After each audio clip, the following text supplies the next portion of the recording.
اکثر جو ہمارے برادران ہیں مومنین ہیں وہ روزہ تو رکھ سکتے ہیں بٹ جاب بھی کر رہے ہیں، ٹائم ان کے پاس مثلاً کم پڑ رہا ہے، تو وہ اس کم ٹائم سے بھی کیسے زیادہ سے زیادہ فائدہ اٹھا سکیں تاکہ جو ہے رمضان کی برکات جو ہیں اس سے فائدہ اٹھا سکیں وہ۔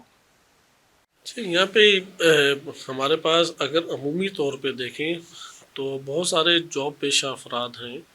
مثلاً گرمیاں ہیں تو اے سی کا بندوبست ہے، سردیاں ہیں تو گرمائش کا اہتمام موجود ہے، اور ان کے لیے جاب کا جو ٹائم ہے وہ بھی ممکن ہے کہ اتنا طولانی نہیں ہے کہ روزہ ان کی استطاعت سے باہر ہو۔ ایسے افراد پر تو ہر صورت میں روزہ واجب بھی ہے، کیونکہ یہ ایک غلط فہمی ہمارے ہاں معاشروں میں پائی جاتی ہے کہ چونکہ میں جاب پہ جاتا ہوں تو میرے لیے روزہ ہے ہی نہیں، یا یہ کہ میرے لیے سخت ہو جاتا ہے تھوڑا بہت، اور حالانکہ اس کے صبر کے دائرے میں ہے، تو وہاں پہ اس کے لیے شرعاً لازم و واجب ہے، کیونکہ ایک روزہ جان بوجھ کے چھوڑنا وہ کفارہ بھی ساتھ ہے، فدیہ اور کفارے کے ساتھ ہے، گناہ ایک الگ۔ تو اس لیے اپنی روح کو سنگین نہ بنائے، اللہ نے تو یہ ماہ مبارک رکھا ہے روحوں کو آزاد کرانے کے لیے ماشاء جہنم اللہ۔ کی آگ سے، نہ کہ اپنے آپ کو اور اس جہنم کے اندر انسان نیچے سطح تک پہنچا دے۔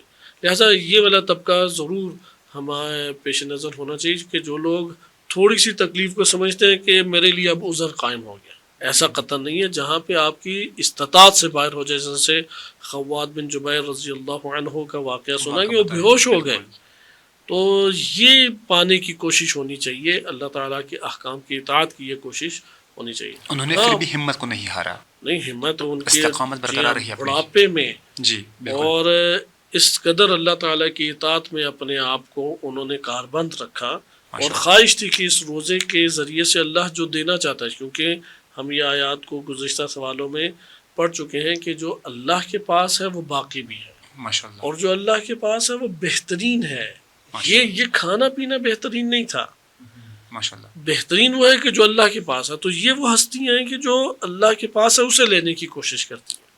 لہٰذا یہاں پہ دوسری جو ہمارے پاس کیٹیگری آتی ہے کہ اپنا وظیفہ سمجھتے ہیں، واجبات کے طور پہ روزے کو اختیار کرتے ہیں، اور آفیسز کے اب کام بھی ہیں، جی تو اس مختصر یعنی خواہش ان کی یہ ہوتی ہے کہ ہم زیادہ استفادہ کرتے ہیں، تو کیسے اس فرصت سے جو قلیل بھی ہے ہم استفادہ کر سکیں۔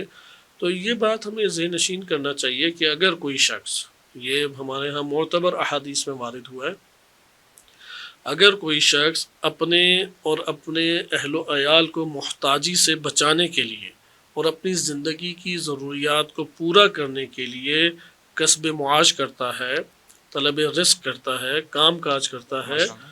تو یہ جہاد ہے، یہ عبادت ہے سبحان خود، اللہ۔ یہ تو دنیا داری نہیں ہے۔ بے شک۔ اس لیے ماہ مبارک رمضان میں ایک اور نوع کی عبادت انجام دے رہا ہے۔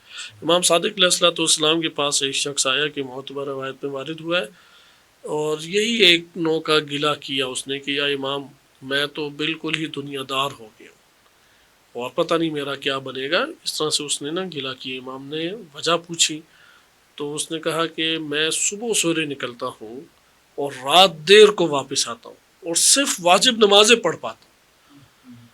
تو امام نے فرمایا کہ کیوں ایسا کرتے ہو؟ کہا کہ میں کسب حلال اور یہ جو معاش کے ذریعے سے اپنے آپ کو اور اپنے اہل و عیال کو دوسروں کی محتاجی سے بچانا چاہتا ہوں اور اپنی ضرورتیں زندگی پوری کرتا ہوں۔ تو امام نے فرمایا یہ تو دنیا داری نہیں ہے، یہ تو دین ہے، یہ تو عبادت ہے، یہ تو آخرت کو کمانا ہے۔ ایسے یہاں پہ ہمیں یہ معلوم ہوا کہ وہ اس کو عبادت بنائیں، بالفاظ جو زیرک، چونکہ مومن کیز ہوتا ہے، زیرک ہوتا ہے، تو وہ اپنے اس جاب کو یا کاروبار یا وہ جو انہیں جو بھی ہو، ہاں، جو بھی جاب ہو، مثلا ایک طالب علم ہے، تعلیم حاصل کرنا چاہتا ہے، ماشاء اللہ، اسٹوڈنٹ ہے، وہ پڑھنے چاہ رہا ہے، وہ اپنے اس عمل خیر کو عبادت بنائے، یعنی اللہ کے لیے انجام دے، قربتاً اللہ انجام دے، قربتاً اللہ، اور اس سے مقصود جو ہے اس پہ نگاہ رکھے، کیونکہ نیت کے اوپر ہے، تو اس لیے یہ خود ایک عبادت ہے۔ بقیہ جو وقت اس کو ملتا ہے مستحبات، تو انشاءاللہ اس کو ہم آگے بھی دیکھیں گے کہ اس میں واجبات کو یعنی حرام کاموں سے اپنے آپ کو بچائے، واجبات کو انجام دے، بقیہ اس کی فرصت کے اوپر ہے کہ اسے کتنا مہیا ہو جائے۔